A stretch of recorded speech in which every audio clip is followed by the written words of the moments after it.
ನಮಸ್ತೆ. ನಾನು ಅರವಿಂದ್ ಚೊಕ್ಕಾಡಿ, ಗಾಂಧಿ ವಿಚಾರ ವೇದಿಕೆಯ ಪ್ರಧಾನ ಕಾರ್ಯದರ್ಶಿ. ನಿನ್ನೆ ಒಂದು ವಿಡಿಯೋ ನೋಡಿದೆ. ಹಿರಿಯ ರಂಗಕರ್ಮಿಯಾಗಿರುವಂಥ ಶ್ರೀಯುತ ಅಡ್ಡಂಡ ಕಾರ್ಯಪ್ಪ ಅವರು 2 ವಿಚಾರವನ್ನು ಹೇಳಿದ್ದಾರೆ. ಒಂದು, ಮಹಾತ್ಮ ಗಾಂಧಿಯವರ ಹತ್ಯೆಯನ್ನು ಖಂಡಿಸ್ತೇನೆ ಅಂತ ಹೇಳೋದು ನಮ್ಮ ವಿಚಾರ ವೇದಿಕೆಯ ಧೋರಣೆಯೂ ಅದೇ. 2ನೇದು, ಮಹಾತ್ಮ ಗಾಂಧಿಯವರ ಹತ್ಯೆಗೆ ಒಂದು ಸಕಾರಣ ಇತ್ತು ಅಂತ ಹೇಳುವ ವಿಚಾರವನ್ನು ಪ್ರಸ್ತಾಪ ಮಾಡಿದ್ದಾರೆ. ಮತ್ತು ಆ ಕಾರಣದ ಬಗ್ಗೆ ಚರ್ಚೆ ಮಾಡಬಾರ್ದು ಅಂತ ಹೇಳುವವರನ್ನು ಖಂಡಿಸ್ತೇನೆ ಅಂತಲೂ ಹೇಳಿದ್ದಾರೆ. ತುಂಬ ಒಳ್ಳೆಯ ವಿಷಯ, ಅದನ್ನು ಸ್ವಾಗತಾರ್ಹವಾದಂಥ ತೀರ್ಮಾನ. ಆದರೆ ಇಲ್ಲಿ ಚರ್ಚೆಗಳು ನಡೀಬೇಕಾಗಿದೆ. ಯಾವ ಕಾರಣಕ್ಕೆ ಅಂತ ಹೇಳಿದರೆ, ಮಹಾತ್ಮ ಗಾಂಧಿಯವರ ಹತ್ಯೆ ಯಾವ ಕಾರಣಕ್ಕಾಯಿತು ಅಂತೇಳಿ ಹೇಳುವಂಥದ್ದು ಗೋಡ್ಸೆಯೇ ಹೇಳಿದ್ದಾನೆ ಅಂತೇಳಿ ಹೇಳುವಂಥ 1-2 ಅಂಶಗಳು. ಪಾಕಿಸ್ತಾನಕ್ಕೆ 55 ಕೋಟಿ ರೂಪಾಯಿ ರಿಸರ್ವ್ ಬ್ಯಾಂಕಿನ ಹಣವನ್ನು ಕೊಡಬೇಕು ಅಂತ ಹೇಳಿದಂಥದ್ದು ಒಂದು. ಇನ್ನೊಂದು, ದೇಶ ವಿಭಜನೆ ಆದದರ ಸಿಟ್ಟು ಇತ್ಯಾದಿಯಲ್ಲಾಗಿ ಮಹಾತ್ಮ ಗಾಂಧಿಯವರ ಹತ್ಯೆಯಾಗಿದೆ ಅಂತೇಳಿ ಹೇಳುವಂಥ ವಿಷಯ ಸುದ್ದಿಯಲ್ಲಿತ್ತು. ಆದರೆ 3 ಅಂಶಗಳನ್ನು ನಾನು ಪ್ರಸ್ತಾಪ ಮಾಡಲಿಕ್ಕೆ ಬಯಸ್ತೇನೆ.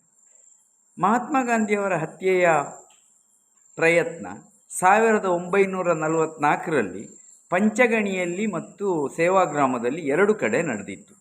ಮತ್ತು ಈ 2 ಪ್ರಕರಣದಲ್ಲಿಯೂ ಕೂಡ ಗೋಡ್ಸೆ ಭಾಗಿಯಾಗಿದ್ದ. ಆದರೆ 1944ರಲ್ಲಿ ದೇಶ ವಿಭಜನೆಯೂ ಆಗಿರಲಿಲ್ಲ, ಪಾಕಿಸ್ತಾನಕ್ಕೆ 55 ಕೋಟಿ ರೂಪಾಯಿ ಕೊಡುವಂಥ ಪ್ರಸ್ತಾವನೆಯೂ ಬಂದಿರಲಿಲ್ಲ. ಹಾಗಿರುವಾಗ 1944ರಲ್ಲಿ ಗೋಡ್ಸೆ ಇನ್ವಾಲ್ವ್ ಆಗಿದ್ದು ಮಹಾತ್ಮ ಗಾಂಧಿಯವರ ಹತ್ಯೆಗೆ ಕಾರಣವಾದಂಥ ಅಂಶಗಳು ಯಾವುದಿರ್ಬೋದು, ಇದರ ಬಗ್ಗೆ ಚರ್ಚೆ ನಡೀಬೇಕಾಗಿದೆ. 1944ರಲ್ಲಿ ಗೋಡ್ಸೆ ಇನ್ವಾಲ್ವ್ ಆಗಿ ಹತ್ಯೆಗೆ ಪ್ರಯತ್ನ ಪಡಲಿಕ್ಕೆ ಕಾರಣಗಳೇನು ಅನ್ನೋದು ಒಂದು ಚರ್ಚೆ ಆಗಬೇಕಾದ ಅವಶ್ಯಕತೆ ಇದೆ. 2ನೇ ಪ್ರಶ್ನೆ ನನ್ನ ಮುಂದೆ ಇರುವಂಥದ್ದು ಏನು ಅಂತ ಹೇಳಿದರೆ, ಗಾಂಧಿಯವರ ಹತ್ಯೆಗೆ ಸಕಾರಣ ಇತ್ತು ಅಂತೇಳಿ ಹೇಳೋದನ್ನು ಅಡ್ಡಂಡ ಕಾರ್ಯಪ್ಪನವರಂತಹ ಹಿರಿಯ ರಂಗಕರ್ಮಿಯವರು ಪ್ರಸ್ತಾಪ ಮಾಡುವುದಾದರೆ ಅದಕ್ಕೆ ಏನಾದರೂ ಒಂದು ದಾಖಲೆಗಳಿರಬೇಕು. ಈಗ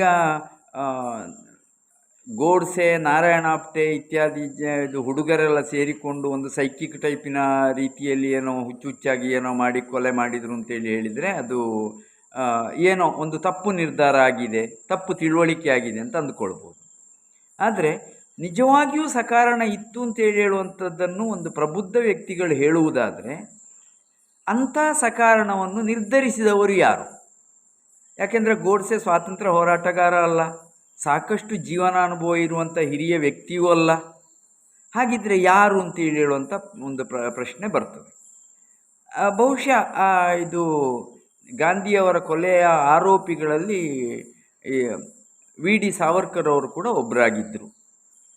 ಅವರ ಪಾಲುದಾರಿಕೆಗೆ ಸಾಕ್ಷಿ ಇಲ್ಲ ಅನ್ನುವ ಕಾರಣಕ್ಕಾಗಿ ಅದು ಕೈಬಿಟ್ಟಿತು, ಕೋರ್ಟಿನ ಇದರಿಂದ ಕೈಬಿಟ್ಟಿತು. ಅವರಾದರೆ ಸಾಕಷ್ಟು ಅನುಭವ ಇದ್ದವರು ಮತ್ತು ಸ್ವಾತಂತ್ರ್ಯ ಹೋರಾಟಗಾರರು ಆಗಿದ್ದವರು.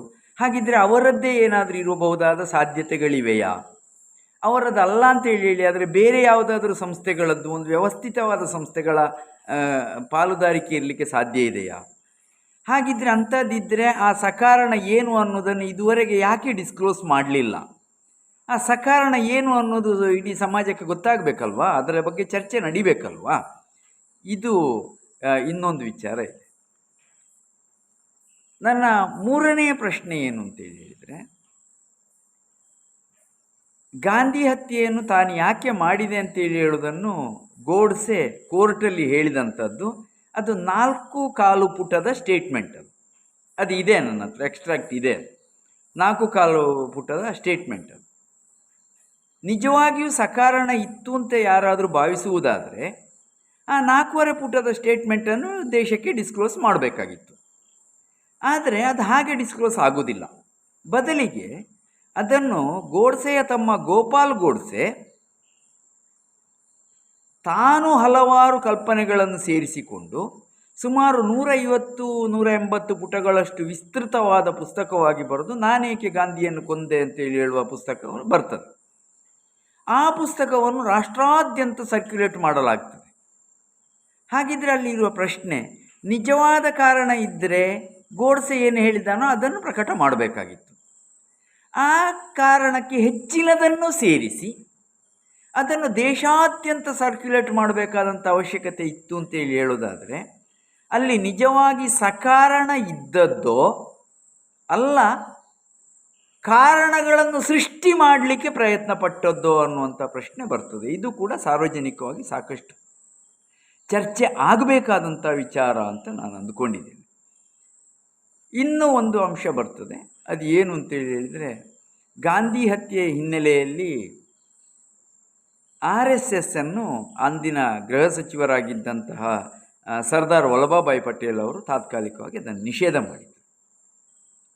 ಆದರೆ RSSನವರು ನಮ್ಮ ಕೈವಾಡ ಇಲ್ಲ ಅಂತೇಳಿ ಹೇಳಿದ್ದಾರೆ ಮತ್ತು ಅವರ ಪ್ರಾರ್ಥನಾ ಗೀತೆಯಲ್ಲಿ ಗಾಂಧಿಯ ಹೆಸರಿರುವಂಥ ಗಾಂಧಿ ರಾಧೃತಃ ಅಂತೇಳಿ ಹೇಳುವಂಥ ಇದು ಪ್ರಾರ್ಥನೆಯನ್ನು ಅವರು ಮಾಡ್ತಾರೆ.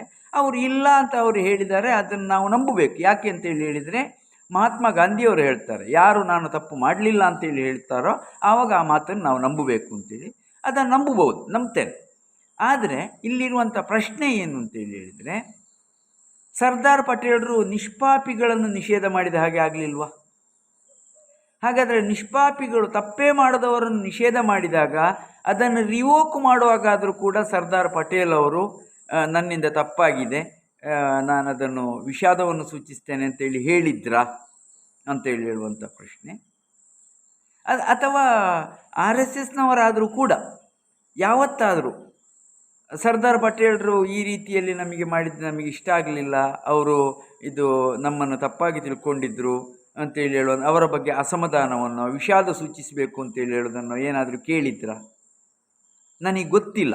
ಆದ ಕಾರಣ ಈ ಹಿರಿಯರಾದ ಅಡ್ಡಂಡ ಕಾರ್ಯಪ್ಪ ಅವರು ರಂಗಾಯಣದ ನಿರ್ದೇಶಕರಾಗಿದ್ದಾಗ ನನ್ನನ್ನು ಮೈಸೂರಿಗೆ ಕರೆಸಿ ಮಹಾತ್ಮ ಗಾಂಧಿಯವರ ಬಗ್ಗೆ ಒಂದು ದಿವಸದ ವಿಚಾರಗೋಷ್ಠಿಯಲ್ಲಿ ನನ್ನ ಹತ್ರ ಭಾಷಣ ಎಲ್ಲ ಮಾಡಿಸಿ ನನ್ನನ್ನು ಅತ್ಯಂತ ಗೌರವದಿಂದ ಪ್ರೀತಿಯಿಂದ ಕಳಿಸಿಕೊಟ್ಟಿದ್ದಾರೆ. ಅಂಥ ಹಿರಿಯರು ಇಂಥ ವಿಚಾರವನ್ನು ಪ್ರಸ್ತಾಪ ಮಾಡಿದಾಗ ಅವರು ಇದನ್ನು ಕಾರಣಗಳು ಸಾರ್ವಜನಿಕ ಚರ್ಚೆ ಆಗಬೇಕು ಅಂತೇಳಿ ಹೇಳಿದ್ದಾರೆ. ಅದು ಆಗಬೇಕು ಅಂತ ನಾನು ಸಹ ಬಯಸ್ತೇನೆ. ಕಾರ್ಯಪ್ಪ ಅವರ ಈ ಪ್ರಸ್ತಾವನೆಗೆ ನನ್ನ ಬೆಂಬಲ ಇದೆ. ಈ ಎಲ್ಲ ನಿಲುವಿನ ಈ ಎಲ್ಲ ಒಂದು ಗಾಂಧಿ ಹತ್ಯೆಯ ಸುತ್ತ ಇರುವಂಥ ಸಂಗತಿಗಳ ಹಿನ್ನೆಲೆಯಲ್ಲಿ ಒಂದು ಒಳ್ಳೆಯ ಸಾರ್ವಜನಿಕ ಚರ್ಚೆ ಆಗಬೇಕು. ಇದಕ್ಕೆ ಎಲ್ಲರೂ ಕೈ ಜೋಡಿಸಬೇಕು ಅಂತೇಳಿ ಕೇಳಿಕೊಳ್ತಾ ನನ್ನ ಮಾತುಗಳನ್ನು ಮುಗಿಸ್ತೇನೆ. ಯಾರ ಬಳಿಯಾದರೂ ಉತ್ತರ ಇದ್ದರೆ ದಯವಿಟ್ಟು ಹೇಳಬೇಕಾಗಿ ಕೇಳಿಕೊಳ್ತೇನೆ. ನಮಸ್ಕಾರ.